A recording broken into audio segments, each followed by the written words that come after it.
Hallelujah, praise the Lord. கிறிஸ்துவுக்குள் பிரியமான எங்கள் அருமையான தேவ பிள்ளைகள் ஒவ்வொருவருக்கும் எங்களுடைய அன்பின் நல்வாழ்த்துக்களை இந்த காலை நேரத்தில் தெரிவித்துக் கொள்கிறோம்.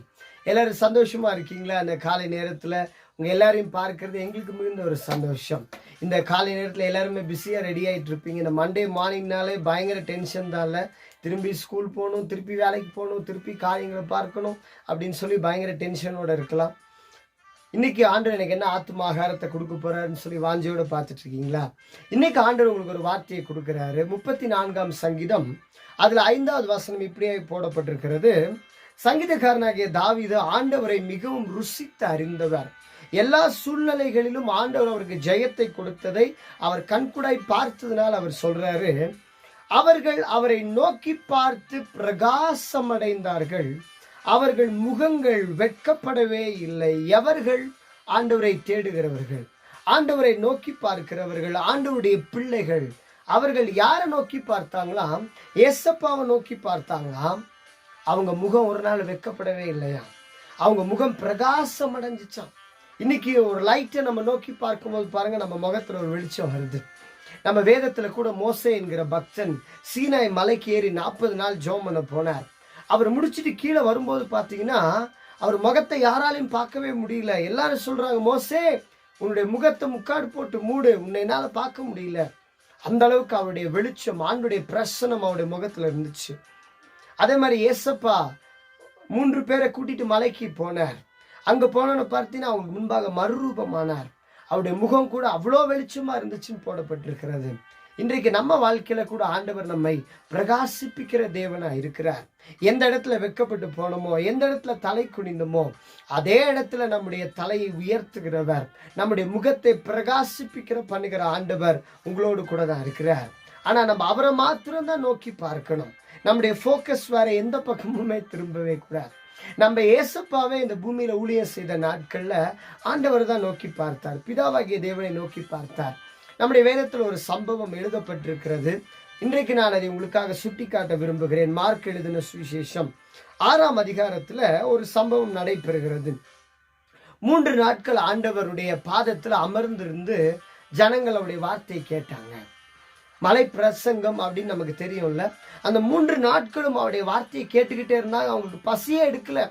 3 நாள் முடிச்ச உடனே, ப்ரேயர்லாம் முடிச்ச உடனே ஆண்டவர் பார்க்குறாரு, ஐயோ என் பிள்ளைங்க பசியோடு இருக்கிறாங்களே, அவங்களுக்கு நான் ஏதாவது ஒன்று கொடுக்கணுமே, உங்கள்கிட்ட ஏதாவது இருக்கா அப்படின்னு சொல்லி கேட்டா, அந்த இடத்துல யார்கிட்ட என்ன இருக்கும்? இன்னைக்கு மாதிரி ஸ்விக்கி, ஜொமேட்டோ அந்த மாதிரி ஏதாவது ஆப் இருந்துச்சா?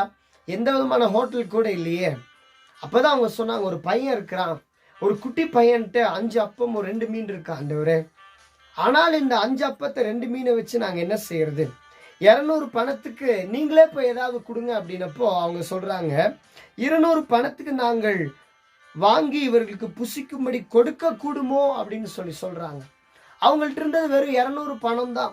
அதை வச்சுட்டு இத்தனாயிரம் பேரை போஷிக்கிறதுன்றது ஒரு அசாதாரணமான காரியம்.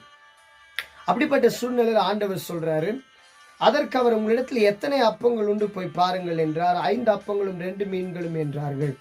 அப்பொழுது எல்லாரையும் பசும்புல் மேல் பந்தி பந்தியாய் உட்கார வைத்து அவர்களுக்கு கட்டளையிட்டார். அவங்க வரிசை வரிசையா 100 பேரா 50 பேரா உட்கார வச்சாங்க. இப்ப என்ன நடக்கும்னு சொல்லி தெரில. எல்லாருக்கும் ஒரு பெரிய டென்ஷன் இருந்திருக்கும். இவர் என்ன செய்ய போறாரோ தெரில, நம்ம வெக்கப்பட்டு போயிடுவோமா, வெறும் 5 அப்பத்தை 2 மீனை வச்சுட்டு என்ன பண்றதுன்னு தெரியலையேன்னு சொல்லி அவங்க கவலைப்பட்டிருக்கலாம், யோசிச்சிருக்கலாம். ஆனா அவர் உட்கார வச்ச உடனே அவர் அந்த 5 அப்பங்களையும் 2 மீன்களையும் எடுத்து வானத்தை அண்ணாந்து பார்த்தார். ஆசீர்வதித்து அப்பங்களை பிட்டு அவர்களுக்கு பரிமாறும்படி தம்முடைய சீஷரிடத்தை கொடுத்தார். அப்படியே 2 மீன்களையும் எல்லாருக்கும் பங்கிட்டார். எல்லாரும் சாப்பிட்டு திருப்தி அடைந்தார்கள். ஹல்லேலூயா! எப்படிங்க இது சாத்தியம்? வெறும் 5 அப்பம் தான், வெறும் 2 மீன் தான், அது எப்படி 5000 பேருக்கு பத்தும்? அதுதான் பெருக்குகிற தேவனுடைய கரம். அவர் என்ன பண்ணாரு? என்கிட்ட உங்கள்கிட்ட இருக்கிற காரியத்தை என்கிட்ட கொடுங்கன்னு சொல்லி வாங்கினார் பாருங்க. அந்த பையன்ட்டு இருக்கிற வரைக்கும் தான் 5 அப்பம், அந்த பையன்ட்டு இருக்கிற வரைக்கும் தான் 2 மீன். அது ஏசப்பா கையில என்னைக்கு மாறிச்சோம் அன்றைக்கே அது பெருக ஆரம்பித்து விட்டது. அதுக்கு அவர் செய்த காரியம், அவர் வானத்தை அண்ணாந்து பார்த்தார், பிதாவாகிய தேவனை நோக்கி பார்த்தார். அவரை நோக்கி பார்த்ததுனால கர்த்தர் அன்றைக்கு அவருடைய முகத்தை பிரகாசிக்க வைத்தார். ஏசப்பாவை அவர் வெட்கப்பட்டு போக விடவே இல்லை. அவருடைய ஜெபம் எப்போதும் கேட்கப்பட்டு கொண்டே இருந்தது. மேலும் அப்பங்களிலும் மீன்களிலும் மீதமான துணிக்கைகளை 12 கூடை நிறைய எடுத்தார்கள் என்று சொல்லப்பட்டிருக்கிறது. 12 கூடைகள் எடுத்தாங்களாம். எவ்வளவு பெரிய அற்புதம்! ஹல்லேலூயா. 5 அப்பத்தை 2 மீனை கொடுத்து எல்லாரும் சாப்பிட்டு திருப்தி அடைந்து மீதியான துணிக்கைகள் 12 கூடைகள் எடுத்தார்கள். அப்பம் சாப்பிட்ட புருஷர் ஏறக்குறைய 5000 பேரா இருந்தாங்க. அதுல சாப்பிட்ட ஜென்ஸ் மட்டும் 5000 பேர். அப்ப அவங்க கூட வந்திருந்த அவங்க வைஃப், அவங்களுடைய பிள்ளைகள் கணக்கு போட்டு பாருங்க. மீதம் 12 கூடைகள் எடுத்தாங்க. இந்த 3ஆம் நாள்ல கூட ஒருவேளை உங்க வாழ்க்கையில என்கிட்ட கொஞ்சம் பணம் தான் இருக்குது, இதை வச்சுட்டு எப்படி நான் ஓட்ட போறேன்னு சொல்லி தெரியல, நான் இந்த மாசம் வெட்கப்பட்டு போயிடுவேனா, இவங்க முன்னாடி தலை குனிஞ்சிருவேனா, நிறைய தேவை இருக்கே, இஎம்ஐ கட்டணும், வாடகை கட்டணும், இபி பில் கட்டணும், மொபைல் பில் கட்டணும், ஸ்கூல் ஃபீஸ் கட்டணும், நிறைய இருக்கு பிரதர்ன்னு கவலைப்படுறீங்களா? உங்க காரியத்தை அவர்கிட்ட கொடுத்துருங்க. அவரை நோக்கி பாருங்க. வானத்தை அண்ணாந்து பாருங்க. அவரை நோக்கி பார்த்த முகங்கள் அவர்கள் ஒன்றும் வெட்கப்படவே இல்லை. அவர்கள் பிரகாசம் அடைந்தார்கள். இங்கிலீஷ்ல இப்படியாய் போடப்பட்டிருக்கிறது, they looked to him and were radiant and their faces were not ashamed. Hallelujah, my dear brother and sister. ஆண்டவர் ஒரு நாள் உங்களை வெட்கப்படுத்த விடவே மாட்டார். உங்களை பிரகாசிக்க செய்வார். ஆனா அவர்கிட்ட கொடுத்துடணும், அவரே நோக்கி பார்க்கணும். பெற்றுக்கொள்கிற வரைக்கும் அவரை நோக்கி பார்க்கணும். நிச்சயம் அவர் உங்களை பிரகாசிக்க செய்வார், வெட்கப்படுத்த விட மாட்டார். ஜெபம் பண்ணலாமா? உங்களுடைய காரியங்களை அவர்கிட்ட கொடுத்துட்றீங்களா? நல்ல தகப்பனே, ஆசீர்வாதமான இந்த காலை நேரத்துக்காக நன்றி. யார் யார் எங்களுடைய காரியங்களை உங்கள்கிட்ட கொடுக்குறோம், நாங்கள் உங்களை நோக்கி பார்க்கிறோம், இது வரைக்கும் நாங்கள் வெட்கப்பட்டுட்டோம், இனி நாங்கள் வெட்கப்படக்கூடாதுன்னு நினைக்கிறாங்களோ, அவங்களுடைய முகத்தை நீர் பிரகாசிக்க பண்ணும் என்று பிளஸ் பண்ணி ஜெபிக்கிறோம். இந்த நாள் இவர்களுக்கு ஒரு ஆசீர்வதிக்கப்பட்ட நாளாய், பிரகாசம் அடைகிற நாளாய், அற்புதம் நடக்கிற நாளாய் மாறட்டும், பெருகுகிற நாளாய் மாறட்டும்.